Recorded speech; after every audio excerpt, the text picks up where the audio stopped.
Perfect.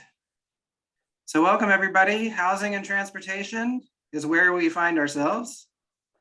Again, my name is Ben Cotton and I am with Stuart. And I'll be here to take a lot of notes, hopefully, and facilitate as needed. If we can go around our squares and introduce ourselves, I'll call on you based on who I see first. And then we'll pass it over to Chris from Campo. Oh, we've got a few more that came in, looks like. Pass it over to Chris, who's nice enough to give us a presentation this evening. All right, so for those who came in, we're just gonna go around my room and have introductions. So we're gonna start with David. David Forsyth, lifelong resident of Creedmoor. I live on 115 Moss Road, and I'm retired. Thanks. Nina. Hi, everyone. I just stepped off of the Board of Commissioners, so just to let everyone know, I am participating as a citizen and not as a liaison to the board tonight. I grew up in Creedmoor and recently moved back. Well, in 2011, I moved back and have been here for about 10 years participating in the community. Thank you, Nina. Tara?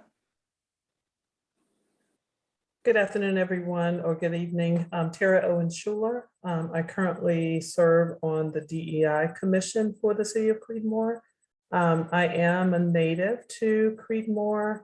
I live in some neighboring counties, but moved back to Creedmoor in 2007. So glad to be here today. Thank you for being here. Chris? Hi, Chris Lucasina. I'm the Executive Director with the Capital Area Metropolitan Planning Organization, which you'll learn a little bit more about in a few minutes. And also happy to have the privilege to visit Creedmoor from time to time and explore the city when I do. Thanks. Kevin? Kevin Brown. I currently serve on the city's Board of Adjustments as well as the Parks and Recreation Committee. Been a citizen of Creedmoor since 2016. Great, thanks. Sorry, didn't realize we have two Kevins. Kevin Murphy?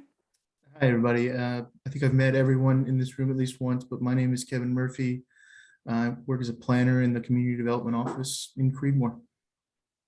Glad to have everybody here tonight. Great. Georgiana?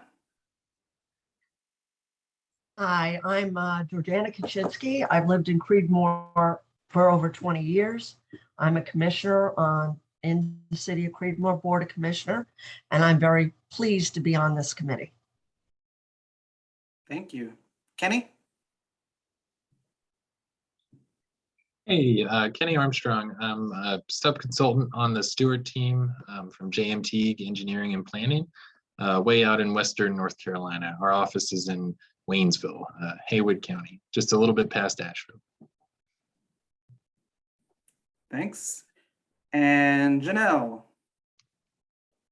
Good evening. My name is Janelle. I am of course, a resident of Creedmoor. I've been here about 10 years.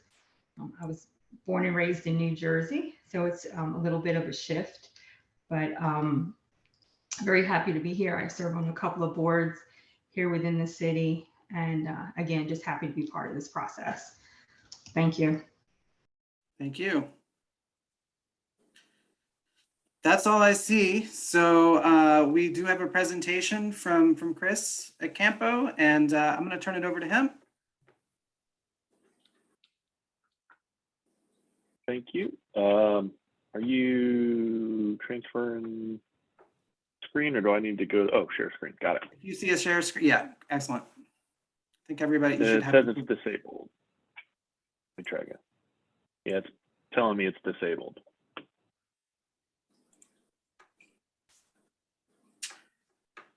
Try again. Ah, there we go. All right, can everybody see that okay? I can see it. Perfect. That's good. Excellent. Okay, so I was asked to speak to you tonight about transportation planning, kind of how it works in the bigger picture, talk a little bit about Campo and what it is, and how the town interacts with that. And then we'll also talk a little bit about funding and how, some projects how they get funded and how that all works. So I'm going to jump right in. We'll start at the sort of the high level here. Campo, the Capital Area Metropolitan Planning Organization, is one of about 400 regional transportation planning agencies in the country, federally recognized and created, although I guess you would say locally controlled, right? So we have, we're probably the largest MPO in the state of North Carolina, and there are 19 MPOs in North Carolina. We cover all of Wake County, parts of Harnett, Johnston, Franklin, and Granville counties. Total population of a little over 1.25 million people, and that's an estimate. We'll see when the census numbers actually do come out what that final number is, and we'll see how good we were at estimating that, I guess. But you can see on the map there in the white area and all the sort of the region that we make up and all the different jurisdictions in there. And you can see Creedmoor's in there. Creedmoor joined Campo after the 2000 census. Actually, it was finalized in about 2005 or 6, I believe, and has been a good member ever since then. What MPOs do? So we really have 5 core functions. And that's to have a place for people to get together in a fair and impartial manner and make decisions, right, and deliberate. We evaluate transportation alternatives. We maintain a regional transportation plan known as the Metropolitan Transportation Plan. We also develop and maintain what's called a transportation improvement program. If you're not familiar with that, think of that as sort of the capital improvement program for our region, strictly on transportation. And then the 5th thing on this list, and I would say it is absolutely not the last thing, it's just listed that way in the federal regulations, is that we involve the public, so that stakeholders, interest groups, residents, whoever it might be that's interested in wanting to get involved in transportation in our region. So how we're structured, we have an executive board, which is the decision-making body of our MPO. It's comprised mostly of elected officials from the various member governments within our region. So Ms. Nowell was that you saw earlier in the full group. She was the representative appointed by the town to serve as Campo's voting member. We also have representation from the North Carolina Board of Transportation, as well as some other statewide, federal, and regional agencies. So they meet the 3rd Wednesday of every month at 4 p.m. Currently, they're meeting virtually, and you can find the links on our website, which I'll give that to you at the end here. And I encourage any of you to please attend if you'd like to learn more and kind of see how it happens on a regular basis. We also have what's called the Technical Coordinating Committee, and this is a recommendation or advisory body made up of staff from all those local governments, regional and state and federal agencies as well. They meet the first Thursday of each month, and they provide advice and recommendations to the executive board. And then, of course, we have a staff at the MPO. Currently, we have 16 full-time staff, 1 part-time staff, and they range from regional transportation planners to transit experts, bicycle and pedestrian experts, travel forecasting modelers, folks who kind of use computer models to look at into the future and kind of, give us a good idea of what might happen if we do or don't do certain things with our transportation network. One of the main things that we are responsible for is the Metropolitan Transportation Plan. That's the regional transportation plan that we have here. You'll find one, it may go by a different name, but you'll find one of these in every one of these MPO areas throughout the country. So every metropolitan area in the country has one of these. And it's our long-range guide for our transportation investments. Our plan has been known as the 2045 MTP, although we are transitioning into what is now the 2050 MTP.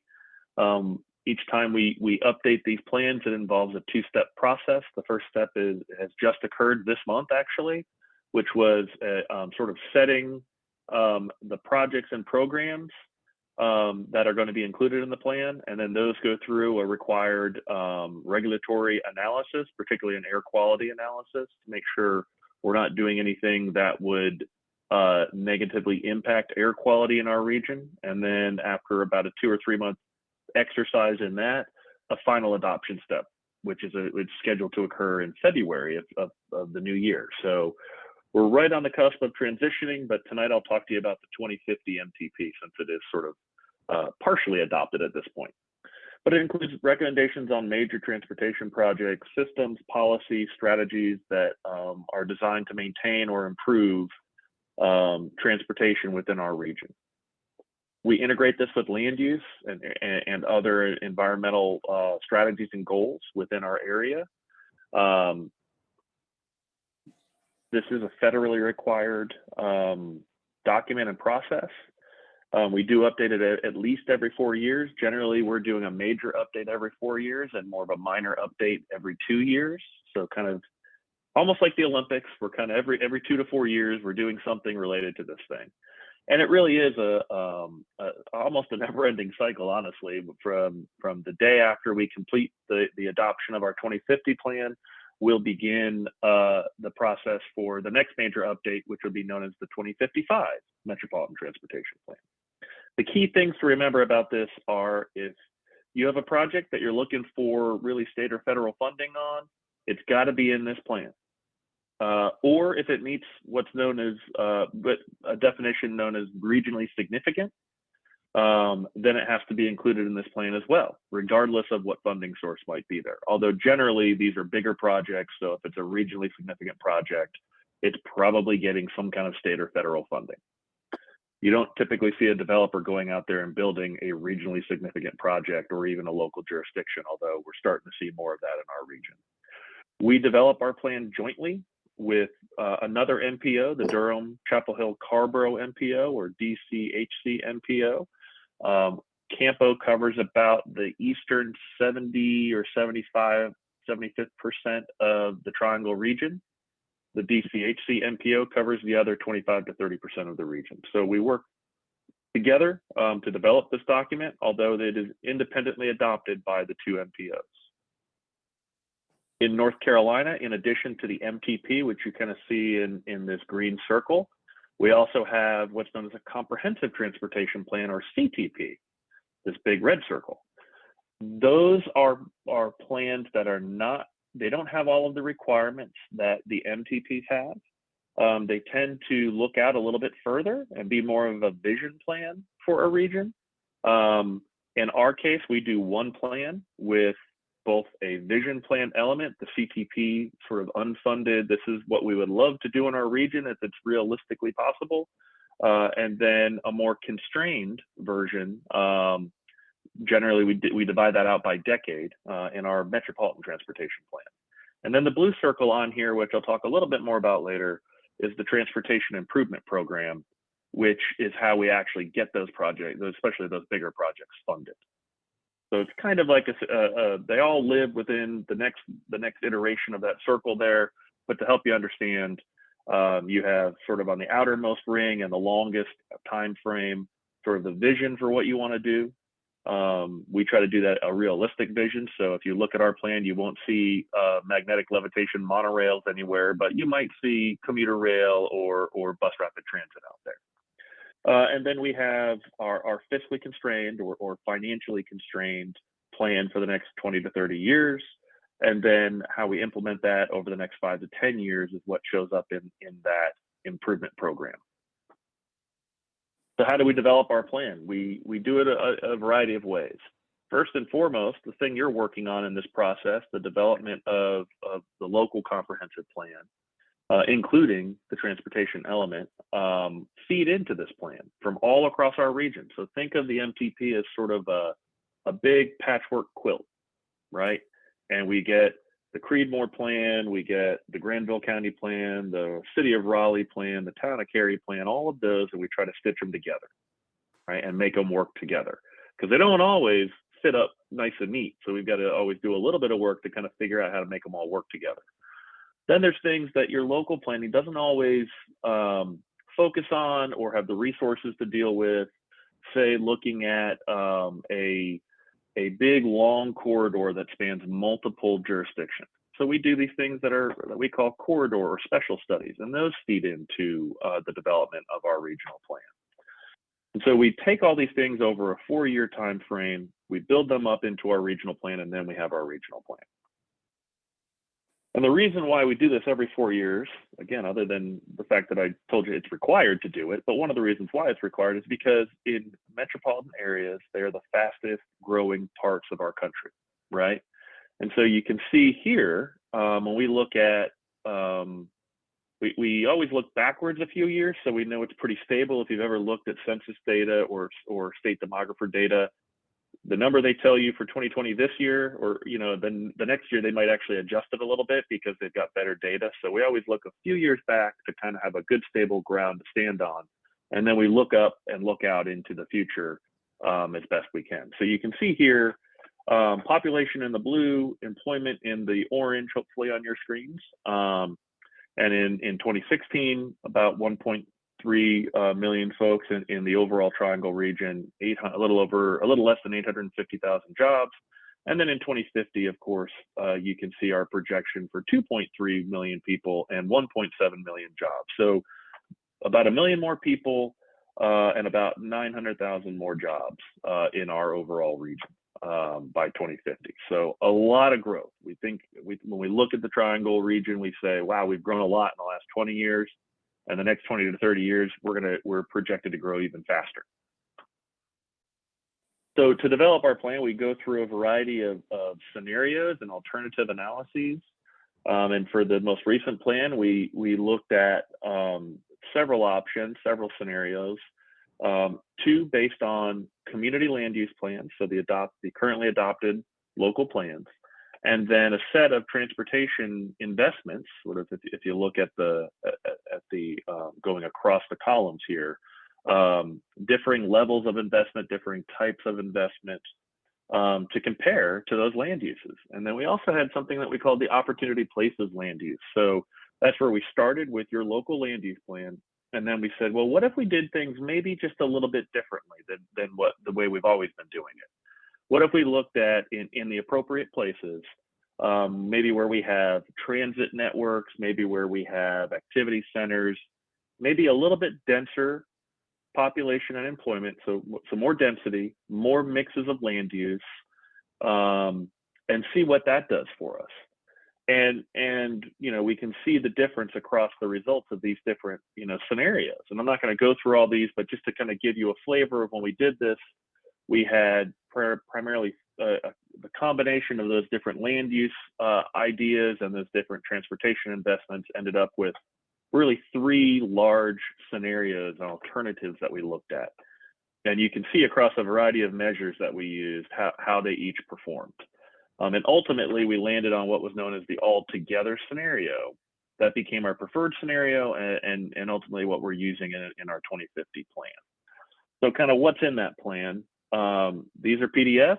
So I know as you look at these, depending on your screen size, it's probably pretty hard to see some of this stuff. First here is the transit. I think the key highlights here are, the investments that have been identified, particularly through efforts in Wake and Durham counties for improved transit in the region. Not a lot of this touches Creedmoor right now, but I'll tell you that the main driver of that is whether or not Creedmoor and or Granville County at some point in the future would want to get more involved in the transit discussion. And that does mean funding, right? So that's a little bit different than a roadway if you guys are interested in that, as you develop your plan. But it is an option that's out there, and I think it would be you'd be welcomed with very good reception from others in the region if that's something you were interested in doing. On the roadway side of things, you can see sort of the overall region here and what's in this plan. In this area, we're still showing, as we have in the current, in our previous plan, improvements, widenings on NC 50, on NC 56, on I-85, a new interchange on I-85 in the future, and then some other secondary road improvements as well. I should say with this plan here, it actually does assume some new revenue comes online from a new funding source that, or additional revenue from existing funding sources that doesn't actually exist yet, right? So it's something that we're able to do out in the future. We divide our plan up into 3 decades. You can see for this one, we use 2030. So those are projects that are done by 2030, done by the end of 2040, or done by the end of 2050. And so these projects end up initially really coming from your local plans, and then we build them up and combine them with how they fit into the overall region. The same thing holds true for the bicycle and pedestrian element of our plan, although here we recognize that the local governments tend to drive decision-making on funding for bicycle and pedestrian projects a lot more than with roadway or with transit. So think of this more as a functional classification of corridors that we then use through our funding programs to determine how a project that you might want to fund or get built fits into the overall region, and then use that, frankly, to help us prioritize what bicycle and pedestrian improvements might get regional or state and federal funding. We do have a financial element of the plan. I won't go through all of this for you unless you really want me to, but essentially it shows you that there are a variety of funding sources at different levels. And yes, that includes recognizing that if you build something, you have to maintain it. And so you can see the biggest single category in here is operations and maintenance over that 30-year period. And that over the years has actually grown not only in the overall amount, but more importantly, in the percentage of the overall sort of pie of how we spend that money. So, for a long time, North Carolina as a state has been a what you might call a growing transportation state. We're funding more of the money for transportation goes to building the network than it does to maintain the network. And we're basically predicting that sometime in the next 20 years, that will actually flip, and that more money, more of the overall money would be needed to go to maintaining the transportation network we have than actually building and adding on to it. As I mentioned earlier, we do have an assumption of some new revenue coming into the picture, and you can kind of see here what our executive board has said is that funding would be focused more at the local street level rather than on the US and NC highways or the interstate system. Let the state and the feds take care of those big roads, but let's come up with a funding system for those local roads to really help local governments be able to implement those things, and to do it in a way that works for all users. So Complete Streets is an adopted policy of our MPO, of our region. And so funding requests that come through have to be compliant with that. So just to kind of reiterate for you, the MTP, while it is federally mandated, it's also a good idea to have a plan for the region. Our plan goes out, actually this plan will be going out 27 years, but we prefer to go at least 25. We update it every 4 years. It's multimodal. It is fiscally constrained, meaning we show a reasonable expectation of funding for the project. It's not just a wish list. Some projects in order to move forward, have to be in the plan. There's extensive public engagement that goes on throughout those 4 years. And again, ultimately, this process all begins with the plan that you all are working on updating for the town or for the city now. The next thing, and that slide I skipped over just so you have it. I don't know if they were going to give you the slide deck or not, but I wanted to give you a sample of some of the recent, over the last 3, 4, 5 year studies that we've done that fed into that MTP process. So even the NC 56 corridor study, or in the more distant past, the NC 50 corridor study, were examples of these studies that we do that involve your town staff and your community that then feed into that overall regional plan. So once something gets into our regional plan, it can then move forward for consideration of funding if it's going to be going after a state or federal funding. So we work closely with the North Carolina Department of Transportation to develop 2 documents, our Transportation Improvement Program and then their State Transportation Improvement Program, or STIP. So we have the TIP and the STIP. If you haven't figured out already, transportation has a lot of acronyms and a lot of abbreviations.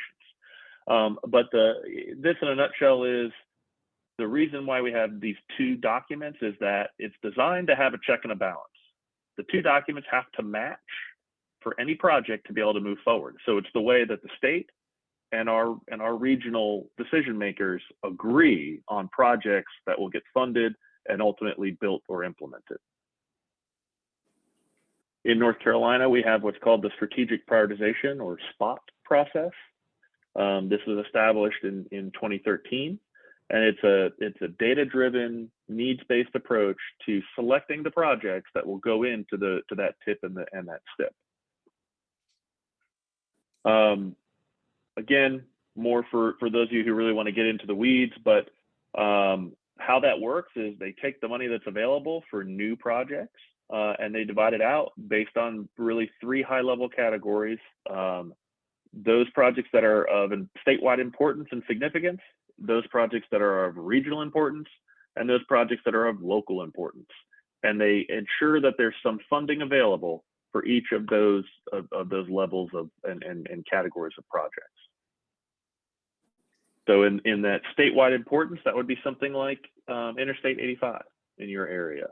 The regional importance, that would be something like NC 50 or NC 56. And then the local level would be pretty much any local road that you can think of, as long as it's not privately owned. We also have another program that we use to implement projects here in our region being one of the larger MPOs in the state and the country, has some direct federal funding that comes to our region. And our executive board has had us create what's known as the LAP program, Locally Administered Projects Program, which is designed to help us identify projects to fund at the regional level.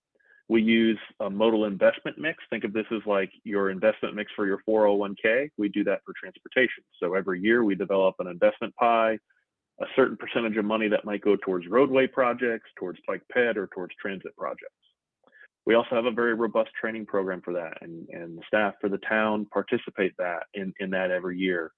But the whole idea here is to end up having a table like this that I can show you of recent projects that have been funded either through the SPOT program or through the LAP program. So you can see here several projects that have been funded recently. The NC 56 Greenway, both east and west, have been funded through our LAP program, as well as the Cross City Trail. That was funded through our LAP program, and all 3 of those are now complete. And then the realignment of US 15 and C50. That project, I always like to call that project, that one, the little project that could. For those of you who haven't figured it out yet, transportation takes a long time, right? Both if you're sitting in traffic, but also to come up with an idea to solve a transportation problem and then to implement that idea. The bigger the project, the longer it takes. And so we, at the time when Creedmoor joined Campo, and all the paperwork was done and the dust was settled, Mayor Moss, your former Mayor Moss, was the mayor. And he came and he sat down and talked with my predecessor, and he said, okay, I just joined. Let's get something done. I said, well, you're going to get out of Campo what you put into it, right? And I think you all have set the record for the fastest time for a project that didn't exist the day that you started thinking about what you needed to do, right? It's not something that's been on a plan for 25 years. This is a new idea that popped up in about 2011 and got funded and is now under construction. It got funded maybe 3 or 4 years after the idea came up. We are able to get it into our regional plan. get it into that spot process. It got funded, it got designed, and is now under construction, right? Which is in the world of transportation, that's light speed for something to happen, right? And it may seem like, hey, that's just sort of like a small realignment, not a very big price tag in the grand scheme of transportation. But the reality is some of these small projects can have big impacts. And that's where particularly communities like Creedmoor can see success in transportation much sooner rather than later, right? Widening NC 50 from Creedmoor all the way back to 540 or back into Raleigh, it takes a long time. That's a very, very big project, right? It doesn't mean that we shouldn't plan for it. It doesn't mean we shouldn't try to get it implemented. It's just to recognize the reality of that can take a really long time. It's small projects like this that have big impact that we can kind of sneak in and get them done sooner rather than later. So as you are walking through your process to update, the local plan, I encourage you all to really think about identifying not just those big ticket items, the big projects, right? But also, are there smaller things that you can do, lower cost things that you can do in the next 5 to 10 years, rather than big projects that all are going to take 10 or 20 or even 30 or more years to get done. So something for you all to be thinking about as you step through your process. And that's really all I had for you tonight. I'm happy to answer any questions or even go over anything you have a question on that maybe I didn't cover tonight, if I can. Thank you, Chris. Any questions for Chris from the room?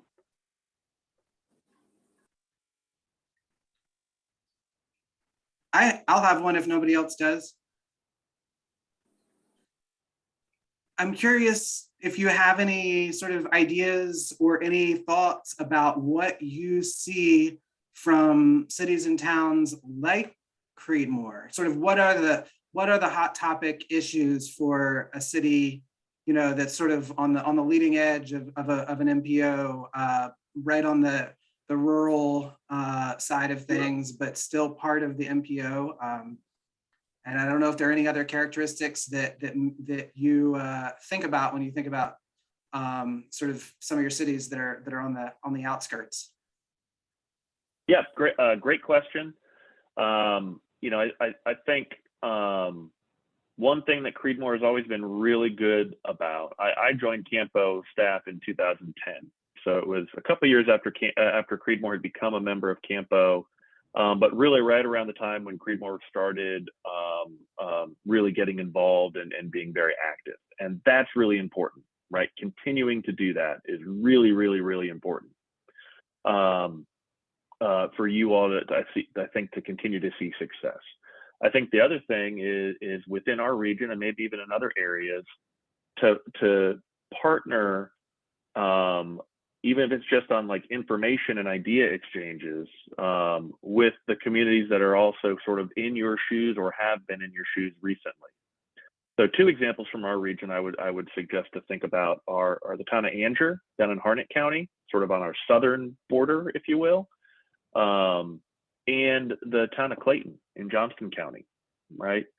I used to give right before the pandemic, I would give folks in Cary and Raleigh jokingly a hard time and say, Creedmoor and Anger and Clayton, pound for pound, do better than Raleigh or Cary do when it comes to some of the programs that we have and some of the things that we do as a region.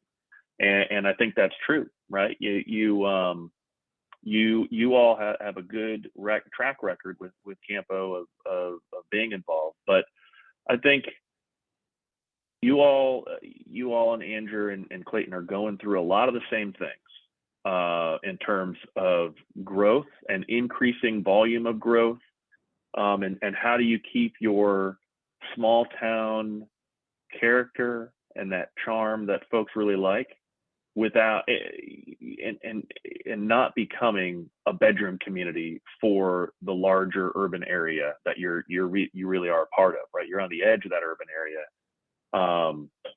I think that's a challenge, right? Because it's really easy when you've got a developer knocking on your door saying, you know, okay, if you don't, you know, let me off the hook on something, I'm going to just go right down the street. Right. And, you know, you all as a community need to think about that and say, well, you know what, if you're going to deliver a development product that we don't think fits our community, go ahead, go right down the street, right? We don't want it, you know, and that's a really hard thing to do. It takes time and frankly, lessons learned as a community to get to that point. And those lessons learned can be forgotten too. I mean, there's plenty of times and plenty of examples you can look at something, whether it's, you know, the bigger communities like Raleigh or Cary in our region, or the medium-sized ones, maybe Wake Forest or Apex or somebody, where they have made some development decisions that would seem to not align with their goals and objectives or their adopted plans, right? And that happens. We've got to be realistic about it, but really think about what you want to be as a community. I think a lot of the things that I hear from your elected officials and from your staff align well with those communities I mentioned, Andrew and Creedmoor, to name a few. And then look to the sort of that level of community that is maybe 10 or 20 years ahead of you in terms of growth, right? And so some of those are going to be in Wake County for you, to see what their lessons are, what they've learned from their process. What would they, if they could go back 15 or 20 years, what would they have wanted to do differently? Maybe it's, we should have implemented a sidewalk requirement in our development regulations 10 years earlier than we did. Maybe it should have been, we should have instituted what's called a connectivity index for subdivision streets. And we didn't do that until recently. Maybe we should have done that a lot earlier. So some of these are going to be on that regulatory side. And in the plan, you know, on the plan side, the big picture side, I think it's having a good understanding of where you're at sort of in that ecosystem and where you want to be, and then plotting out how to do that through your plan. Cool. Thank you very much. Now I would like to hear from others, and maybe that's a good, you know, place to, or, you know, maybe you have some reactions to those thoughts, or others. We're going to stick with transportation for a few minutes here. Okay, Georgiana. Thank you. Chris, thank you for your presentation. I've just been named an alternate delegate to Campo, and I'm looking forward to this. I remember when Darrell Moss was originally with Campo, and some of the transportation meetings he had, where he had public hearings where you brought some of these maps that are so complicated. I'm still fine. They look small to me, but doesn't matter. Listen, DOT is having financial problems, and we're all aware of it. It's been in the news. And does Campo get involved with helping City of Creedmoor work with the Department of Transportation for changes we need for our city? So the short answer to that is yes, but it might depend, right? I mean, so, you know, we work for you as much as we work for everyone else in our region. Right. There's not like partial memberships or varying degrees of membership in Campo. You're a member or you're not. Okay. And so at a minimum, we're always happy to get involved to advocate on your behalf, to the extent that we can. And NCDOT is technically a member of Campo. So a lot of what an MPO does, quite frankly, is play traffic cop between two different members of the MPO. Mainly it's between our local governments and the state. But certainly where we've seen the success in projects getting implemented in Creedmoor, it has been absolutely where we've been able to find the common ground with the city, with the state, and then to the extent that Campo has made funding decisions in those funding decisions. And to maybe just highlight that with one example, when Mayor Moss was still the mayor and on the Campo board, prior to that statewide prioritization process, it was very political on how you got a project funded, right?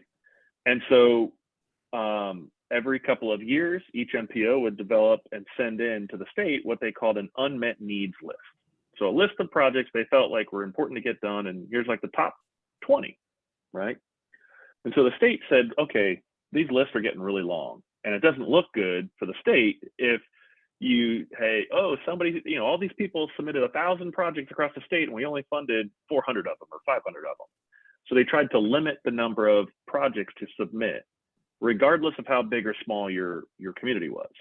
And back then, if you didn't have a project on that list that was submitted, there was no way you were going to even have a possibility of getting funded.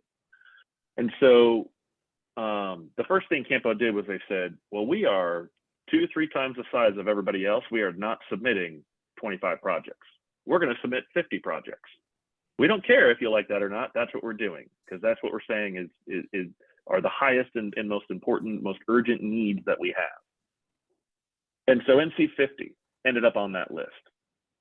And I believe it ended up there based on all of how they did it back then. This is actually just before I started at Campo, a couple of years before I started at Campo. It was not in the top 25. The part that the state came back and said, we're only going to pay attention to those. And so Mayor Moss at one of our meetings said, hey guys, this is a really important project for the city of Creedmoor. It's a really important project for the region. It's the connection to I-85. Nobody likes taking or at least at a very minimum, it's an alternate connection to I-85, but really it's the main connection because nobody likes driving up US 1 to get to I-85. And so it's in the minutes, he actually said, can we get a little love in the north? And frankly, to his surprise, as he's told me, the mayor of Raleigh at the time said, you know what? You're right. This is the right thing to do for the region. And it just so happens it's a project that's near and dear to you all.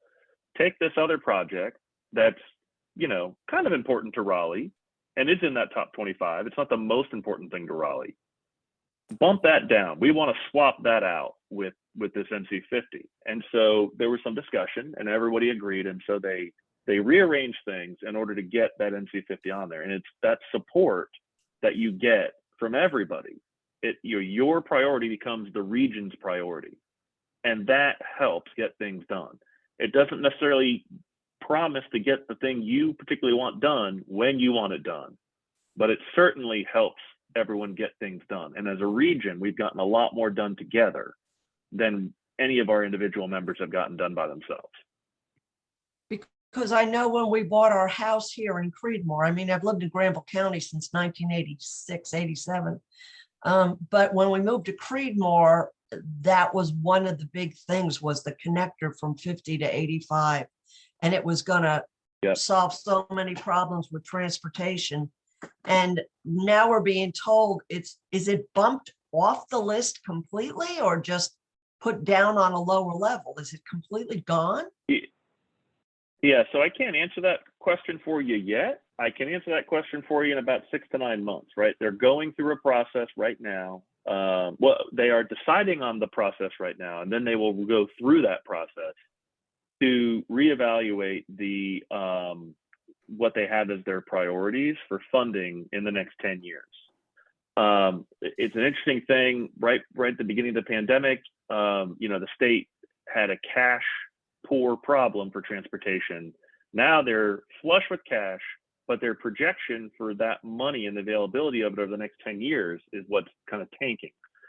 So I think the answer is in the short term, everyone's going to feel the pain.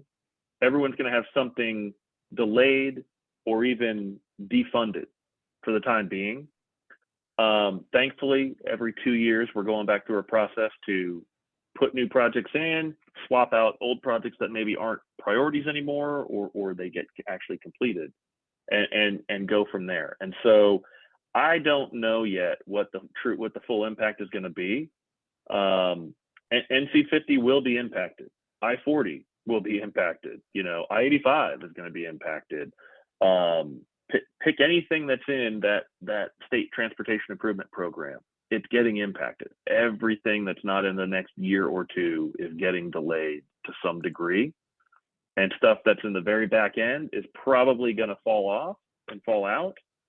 And we'd have to work then for that next cycle, which right now they're saying the cycle to try and add new stuff in, it's looking like it would be about a year and a half from now that we could be trying to do that again.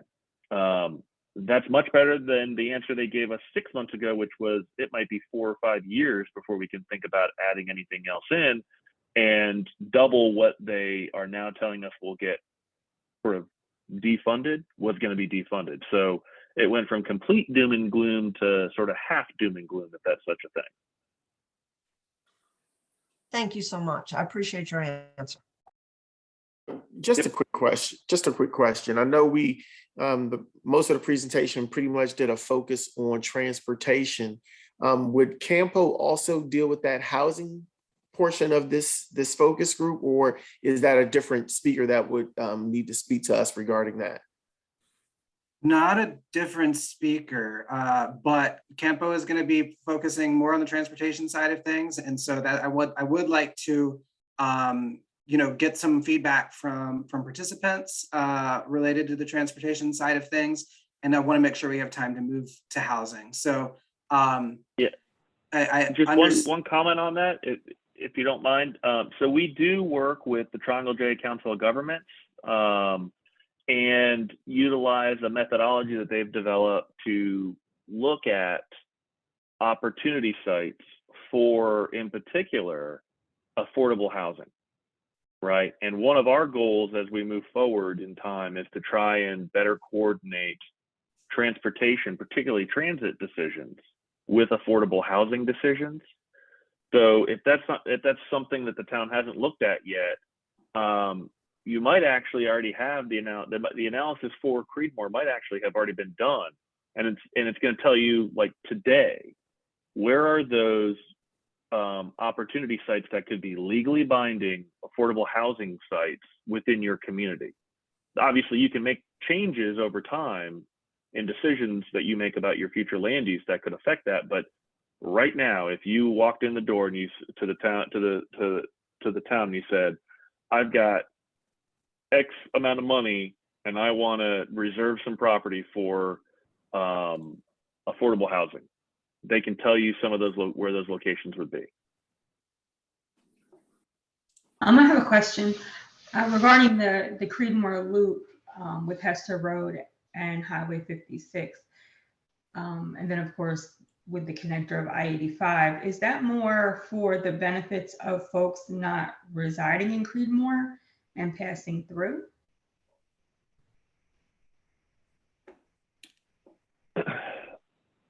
Is that a question for me or for the town? I mean, I can give you our take on it, but the town may have a different take on that. That's why I'm asking. Well, I'd like to hear. I think the question in and of itself is valid. And I think that that's something that is,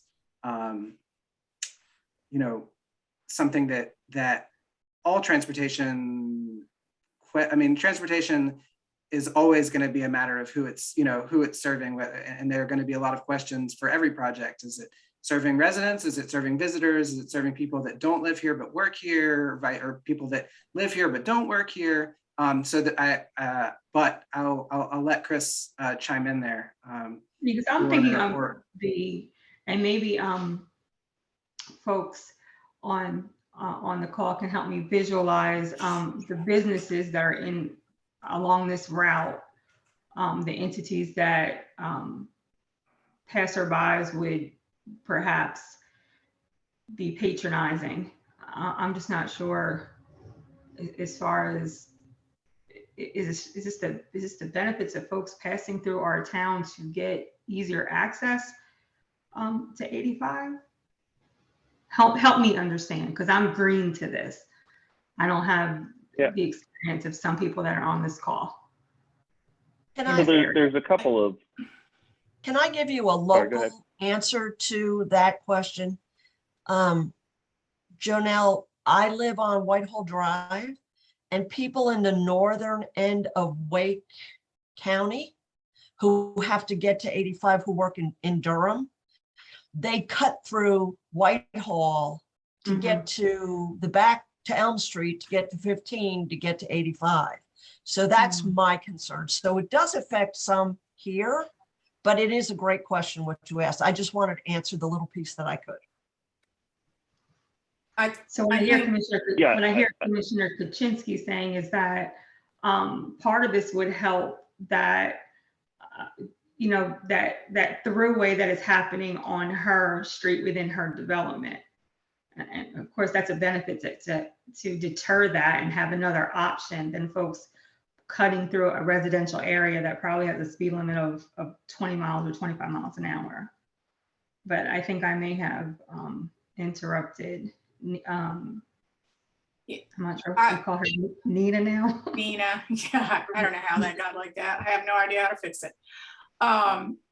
I think it's a good question because the Highway 56 Hester Road going to the interchange 85 at STEM, for me, that would, for people coming from the eastern part of the state trying to connect to 85, that is a big benefit for them.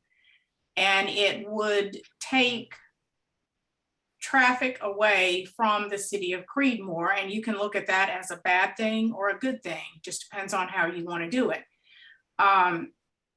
It would take away from people coming to spend money with the businesses that we have. If we grow in the future, that would be a negative aspect of it. And then the southern loop, I know years ago that it came, I think it was really close to happening, and David might be able to speak better to this, but I know there was a house moved on Highway 50 in anticipation of that loop coming through there. And it was right there at the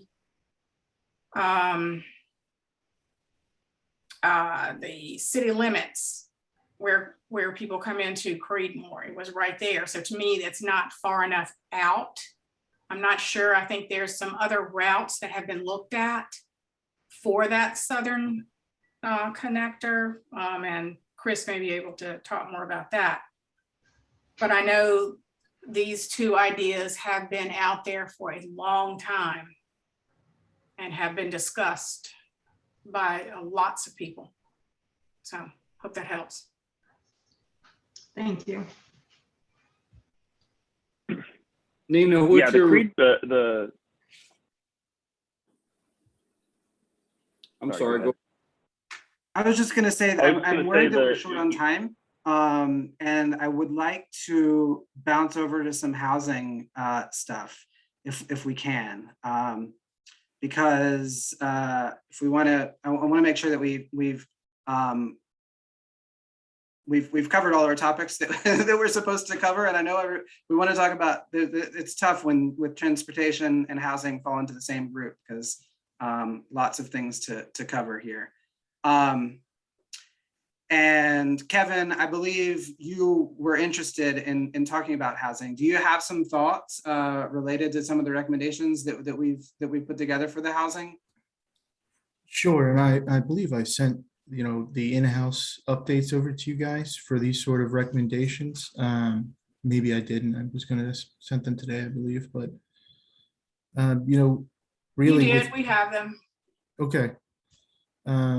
So with the housing recommendations, we really wanted to look at what are like, as everybody in this room knows, city staff had previously worked on drafts of this plan over time and has since passed it over to Stuart, who has since refined it further and further for us, which we're really grateful for.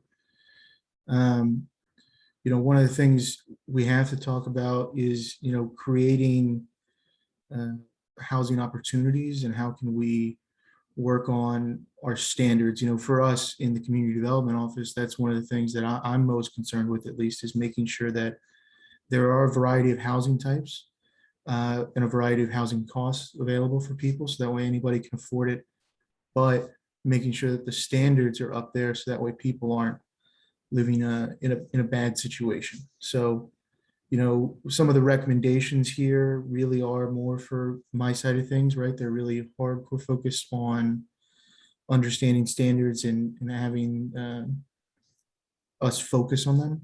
But I did want to hear from you guys, what did you think about higher density? What did you think about creating opportunities for those spaces? Ben, if you can pull up the future land use map, There's talk of medium density and high density in the future land use map. You know, with medium density really only being 4 acres per lot, sorry, 4 houses per acre, which is pretty in line with what our single family residential does, but the higher density moving that into 8 lots per acre for housing, right? And so that opens up the opportunity for more housing to be developed in a region. So I did want to take a moment and just sort of look at this. If you could zoom just a little bit further out for me, Ben. Thank you. You know, I just wanted to show you guys, make sure we got a chance before we moved into the next thing to look at this, especially as it relates to housing, and then go back to the housing recommendations and hear your feedback on those. So I'll stop talking right now. Ben, if you want to just sort of introduce this, that'd be great.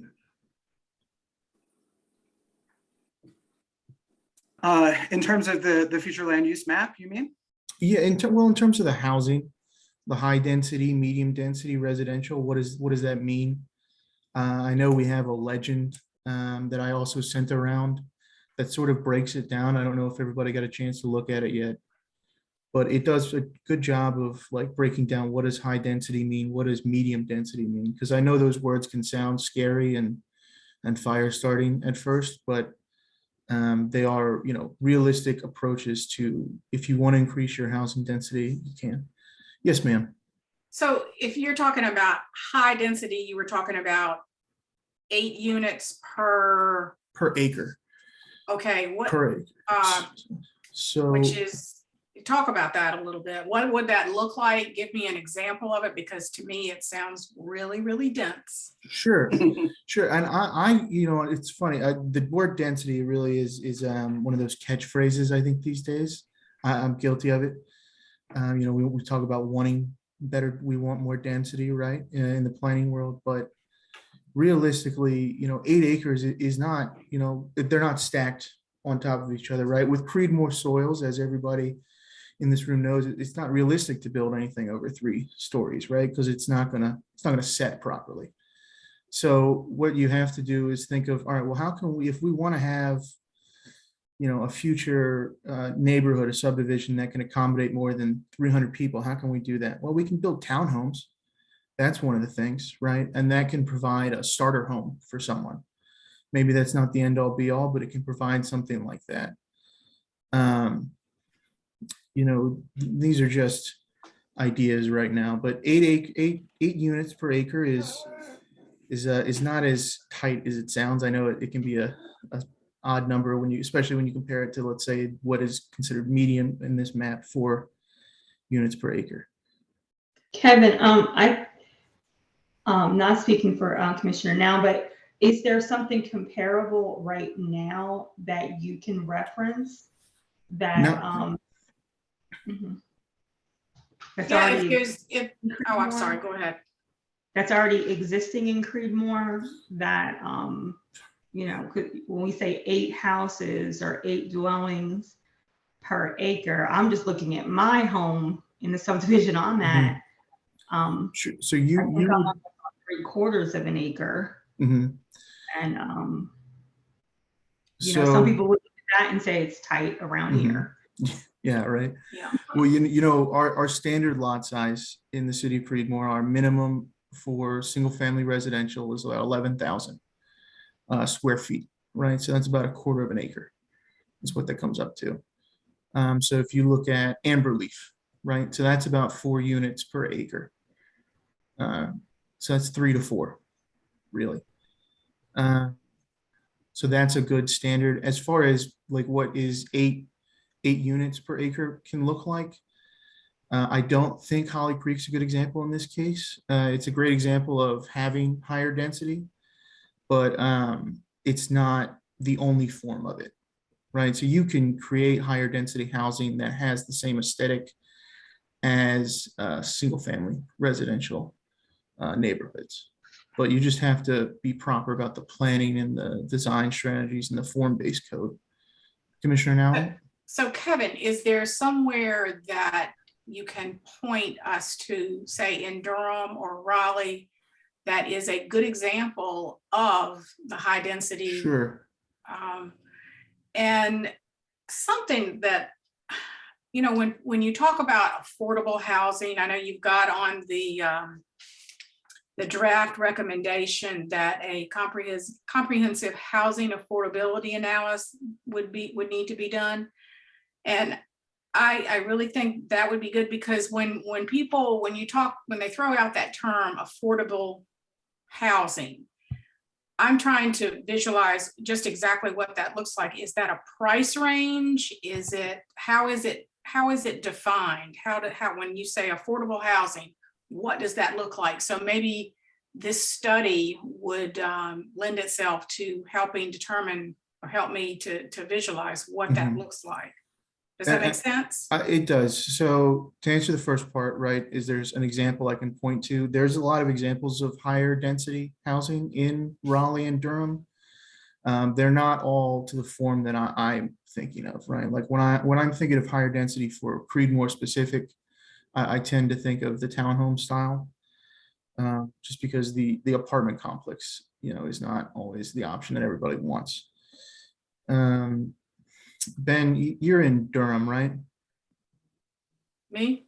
Oh, Ben. I am not in Durham, so don't have good Durham examples, but I do. So Kevin. Trying to find a picture that I could just pull up really quickly, but it's Yeah. not working out for me really easily. Yeah, so I can, no. like just townhomes, like maybe sections of townhomes that might have, like, let's hypothetically say 8 units. There are townhomes. There are also, fully detached houses in urban areas can easily fit 8 units on an acre. Yeah. Or there might be a variety of housing styles. So you might have a single family mixed with that's a bigger unit on a bigger lot with some cottages that are on smaller lots, or even have 0 lot lines, that are part of an association or that kind of thing. So there's a lot of different options, and I think the best way to think of something around 8 units, I think per acre, is when you think of the typical. When I say urban center, it can be a smaller town or a smaller city, but a typical historical, or what we would call traditional neighborhood. And when we think of sort of the street grid in a small town or a small city, where you do have units houses that are built close to each other. They usually are on an eighth of an acre of a lot. That's not uncommon at all. Right. So I'm sorry. The area that I'm thinking of that describes is like in the Briar Creek area behind the Coles. There's a stretch of homes they remind you of kind of Charleston. There's kind of long and narrow. Yeah. What you're kind of thinking of? Sure. That's a style. In where I'm from, Memphis, Tennessee, that was a very prevalent style for a very long time. And I hold nothing against those homes. I do think they're very efficient land uses because they do take up the land. They still leave some small space for a front and a backyard to have an outdoor area. But, like Ben was saying, that there is a variety that goes into this. Yeah, we were just trying to get some examples. Sure, yeah, some images. I understand. And what I'll do is I'm making a note here to send out some images to attach for this sort of thing. So that way, thank you for sharing that, because that really helps me, add some examples, help us add some examples to make it visual. Because I know that is part of this. Maybe Applewood is something. Out in Butner? Don't they have like a mix of housing within that subdivision? I'm not too familiar with them, unfortunately. I think they have some like standalone homes and then some cluster homes together. Like where I'm from in New Jersey, it's pretty prominent to see like 4 townhouses clustered together, like in a sort of like a square sort of conglomerate dwelling. Yeah, we're running out of time, guys. Well, yeah, I apologize. It looks like we are almost out of They're gonna time. pull We us got, out. the conversation went good. Yeah, I mean, all really good conversations. I do want to say that I think the HUD study will be an important thing. We have heard that affordable housing, I mean, it's a problem everywhere. It's going to be a problem there. And I think that is something that that will be a worthy effort to further identify what affordable housing is for Creedmoor, because it's different for everywhere, and it should be done specifically to for every town that has concerns. So hopefully that will be something that comes out of this. We can continue to talk about things in the group as a whole, but we are going to get pulled out in 55 seconds from what I'm seeing. So that sounds good, Ben. Thank you. And I just want to say, if anybody has questions or anything like that, or let's say you want to add a recommendation or something, feel free to shoot me an email with your potential edits or your ideas to go into the draft recommendations in housing and transportation. And I will be more than happy to pass those along to Stuart and pass them through our office. And if you have any questions, I'm in the office 7:30, 4:30, Monday through Friday. So I'm always there. So just let me know if there's anything I can do for you guys. thanks, Kevin. Thank you. Feel free to leave on your own, and you'll go back to the main room. Great discussion. Great discussion.